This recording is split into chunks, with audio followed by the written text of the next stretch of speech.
కందుకూరు ధర్మయ్య ఉన్నారా? కందుకూరు ధర్మయ్య ఉన్నారా? పేరుపోయిన వెంకట సుబ్బమ్మ.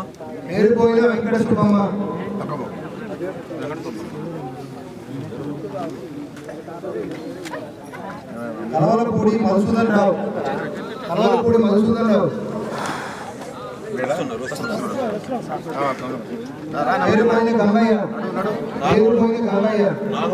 నాగపోలి విజయభాస్కర్. ముందు జరిగింది.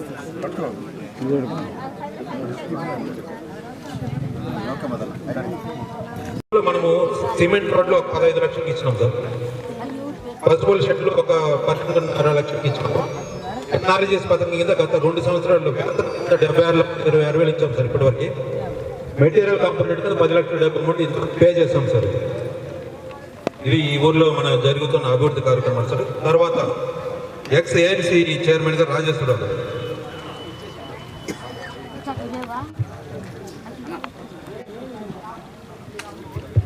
నమస్కారం. వేదికైనటువంటి ఎంపీపీ గారు, అదేవిధంగా గౌరీలు ఎంఆర్ఓ గారు, ఎంపీడీ గారు, అదేవిధంగా చంద్రమోహన్ రెడ్డి గారు, రాజేశ్వర గారు, విశ్వనాథన్ గారు, వెంకటేశ్వర గారు, అజయ్ బాబు గారు, అదేవిధంగా వెంకటరమణ గారు, బాబు గారు, ఎంపీడీ గారు, అదేవిధంగా అటువంటి సోదరులు, సోదరిమణులు, పత్రికా సోదరులు అందరికీ కూడా పేరు పేరున నమస్కారాలు తెలియజేస్తూ, గత ప్రభుత్వంలో మీరు చూశారు ఎన్నో ఇబ్బందులు పడ్డారు రైతులు. స్వర్గీయ రాజారెడ్డి మన జగన్మోహన్ రెడ్డి తాతగారు సంపాదించి ఏదో వాళ్ళ తాత ఆస్తిని జగన్మోహన్ రెడ్డి దానం చేసినట్టు ఆయన ఫోటో వేసుకొని ప్రతి పాస్బుక్ మీద పంపిణీ చేశాడు. వాళ్ళ తాతగారు ఇచ్చుకుంటే చేస్తే తప్పలేదు. ఎంతోమంది ప్రజలు వాళ్ళ తాతల ముత్తాతల కాలం నుంచి కష్టపడి సంపాదించుకున్న భూమికి ఇలా ఫోటోలు వేసుకున్నారు.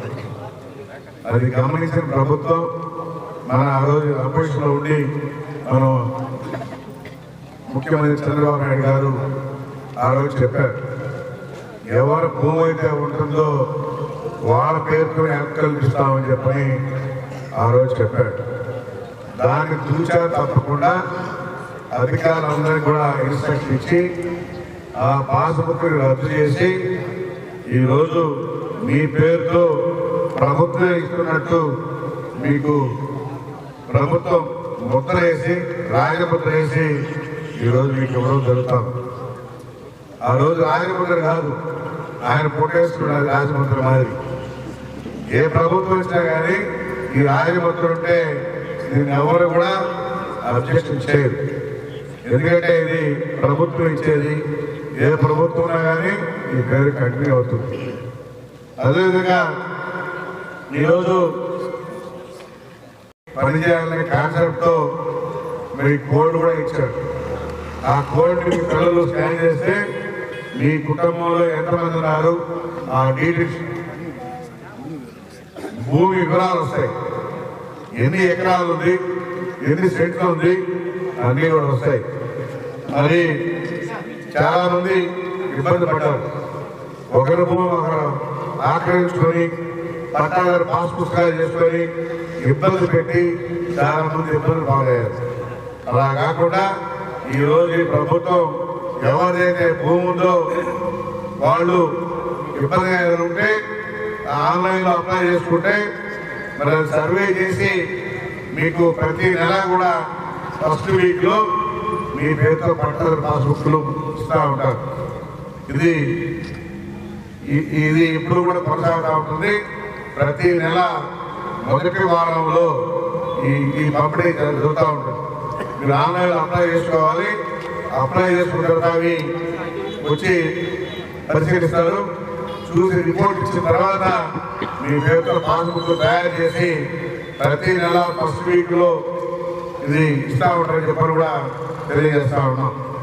ఎందుకు చెప్తున్నామంటే ఇది ప్రతి సంవత్సరం కూడా 12 సార్లు ఇచ్చే విధంగా దినచర్యలాగా ఏర్పాటు చేశారు ముఖ్యమంత్రి గారు. ఏదో సంవత్సరానికి ఒకసారి ఇచ్చేది కాదు. ఎందుకంటే కొంతమంది అప్లై చేసుకుంటారు, కొంతమంది అప్లై చేసుకోవాలంటారు. వాళ్ళకు కూడా అవకాశం ఇచ్చి మీరు ఆన్లైన్లో అప్లై చేసుకుంటే ప్రతి నెల మొదటి వారంలో ఇస్తామని చెప్పని కూడా తెలియజేస్తా ఉన్నాం.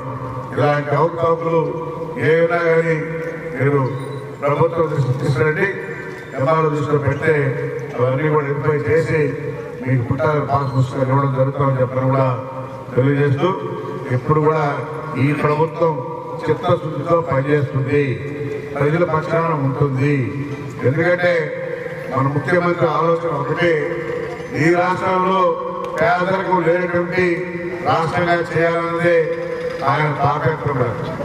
కాబట్టి మీరు చూసారు, హైదరాబాద్ ఆ రోజు హైటెక్ సిటీ నిర్మిస్తారంటే చాలా మంది ఎంకరేజ్ చేశారు. చంద్రబాబు నాయుడు పర్లేదు హైటెక్ సిటీ అంట అని చెప్పి, ఈ రోజు అది ఒక సింగపూర్ లాగా తయారైంది. అందుకని మనం కూడా మన రాష్ట్రంలో అదే విధంగా తయారు చేసుకోవాలని చెప్పి ఈ రోజు తప్పతో పనిచేస్తా ఉన్నాం ముఖ్యమంత్రి. ఎందుకంటే మన బిడ్డలు బయట పోకూడదు, అన్ని రకాలుగా మన రాష్ట్రంలోనే ఉండి పని చేసుకోవాలి, అన్ని కంపెనీలు తీసుకురావాలి అనే కాన్సెప్ట్తో పనిచేస్తా ఉన్నాడు. అన్నీ కూడా వస్తా ఉన్నాయి. మనకి అందరూ పెట్టుబడిదారులు వస్తున్నారు, వాళ్ళు కంపెనీలు పెడతా ఉన్నారు. కాబట్టి మనం ఎక్కడా ఎత్తుకోమన్నా, కాబట్టి చంద్రబాబు నాయుడు శాశ్వతంగా ఉంటే మీ బిడ్డల భవిష్యత్తు కూడా బాగుంటుంది చెప్పి కూడా తెలియజేస్తా ఉన్నాం. ఎక్కడికో ఎదుర్కోబడే ఉద్యోగాలు మన రాష్ట్రంలోనే కల్పిస్తారు. అన్ని రకాలుగా అభివృద్ధి అవుతుంది. ప్రతి నియోజకవర్గంలో కూడా కొన్ని సంస్థలు పెట్టి కల్పించాలనే ఉద్దేశంతో మన ముఖ్యమంత్రి ఉన్నారు. కాబట్టి మనందరూ కూడా అర్థం చేసుకుని ఈ ప్రభుత్వానికి మీరు ఆహర్నిశలు కూడా పనిచేయాలి. పనిచేస్తే మన బిడ్డల భవిష్యత్తు కానీ మన రాష్ట్ర భవిష్యత్తు కానీ బాగుంటుందని చెప్పి కూడా తెలియజేస్తూ, మీ అందరికీ కూడా ఈరోజు ఇక్కడికి వచ్చి ఈ కార్యక్రమాన్ని జయప్రదం చేయడానికి ధన్యవాదాలు.